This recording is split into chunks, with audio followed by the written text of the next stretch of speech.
श्रीलक्ष्म्यष्टोत्तरशतनामस्तोत्रम् देव्युवाच देवदेव महादेव त्रिकालज्ञ महेश्वर करुणाकर देवेश भक्तानुग्रहकारक अष्टोत्तरशतं लक्ष्म्यः श्रोतुमिच्छामि तत्त्वतः। ईश्वर उवाच देवि साधु महाभागे महाभाग्यप्रदायकं सर्वैश्वर्यकरं पुण्यं सर्वपापप्रणाशनं सर्वदारिद्र्यशमनं श्रवणात् भुक्तिमुक्तिदं राजवस्यकरं दिव्यं गुह्यात् गुह्यतरं परं दुर्लभं सर्वदेवानां चतुष्षष्टिकलास्पदां पद्मादिनम्बरान्तानां निधीनां नित्यदायकं समस्तदेव संसेव्यं मणिमाद्यष्टसिद्धिदं किमत्र बहुनोक्तेन देवि प्रत्यक्षदायकम् तव प्रीत्या वक्ष्यामि समाहितमना शृणु अष्टोत्तरशतस्यास्य महालक्ष्मीस्तु देवता किं बीजपदमित्युक्तं शक्तिस्तु भुवनेश्वरी अङ्गन्यासकरन्यास सहित्यादि प्रकृतितः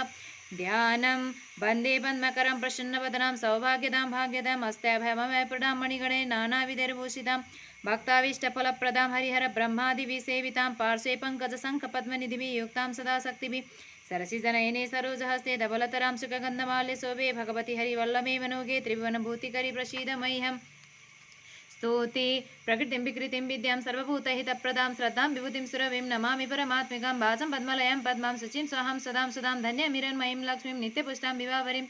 अदितिं जदितिं दीप्तां वसुधां वसुधारिणीं नमामि कमलां कान्तां क्षमां क्षीरोदसम्भवाम् अनुग्रहप्रदां बुद्धिमनगां हरिवल्लभाम् अशोकामृतां दीप्तां लोकशोकविनाशिनीं नमामि धर्मनिलयां करुणां लोकमातरं पद्मप्रियं पद्महस्तां पद्माक्षीं पद्मसुन्दरीं पद्मध्वां पद्ममुखीं पद्मनाभप्रियं रमां पद्ममालाधरां देवीं पद्मिनीं पद्मगन्धिनीं पुण्यगन्धां सुप्रसन्नां प्रसादभिमुखीं प्रभां नमामि चन्द्रवदनां चन्द्रं चन्द्रसहोदरीं चतुर्भुजां चन्द्ररूपां इन्दिरामिन्दुशीतलाम् आह्लादजननीं पुष्टिं शिवां शिवाकरीं सतीं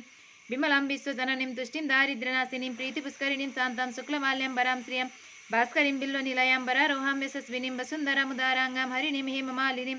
धनधान्यकरीं सिद्धिं त्रैणसौम्यं शुभप्रदां नृपविस्मगतानन्दां वरलक्ष्मीं वसुप्रदां शुभमिरण्यप्राकारां समुद्रतनयां जयं नमामि मङ्गलां देवीं विष्णुवक्षस्थलस्थितां विष्णुपत्नीं प्रसन्नाक्षीं नारायणसमाश्रितां दारिद्र्यध्वंसिनीं देवीं सर्वभद्रभवारिणीं नवदुर्गां महाकालीं ब्रह्मविष्णुशिवात्मिकां त्रिकालज्ञानसम्पन्नां नमामि भुवनेश्वरीं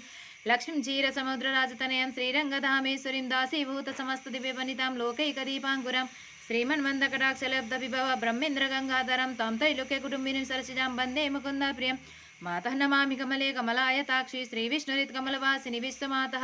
क्षीरोदजे कमलकोमलगर्भगौरी लक्ष्मीप्रसीद सततां नमतां शरण्ये फलश्रुतिः त्रिकालं व्यजपेत् विद्वान् षण्मासं विजितेन्द्रिय दारिद्र्यध्वंसनं कृत्वा सर्वमाप्नोत्य यत्नतः देवी नाम सहस्रेषु पुण्यमष्टोत्तरं शतं येन श्रियमवाप्नोति कोटिजन्मदरिद्रतः भृगुवारे शतं धीमान् पठेद्वत्सरमात्रकम् अष्टैश्वर्यमवाप्नोति कुबेरैव भूतले दारिद्र्यमोचनं नाम स्तोत्रमम्बापरं शतं येन श्रियमवाप्नोति कोटिजन्मदरिद्रतः भोक्त्वा तु विपुलान् भोगान् अन्ते सायुज्यमाप्नुयात् प्रातःकाले पठेन्नित्यं सर्वदुःखोपशान्तये पठंस्तु चिन्तयेत् देवी सर्वाभरणभूषिताम् इति लक्ष्मी अष्टोत्तरशतनामावली।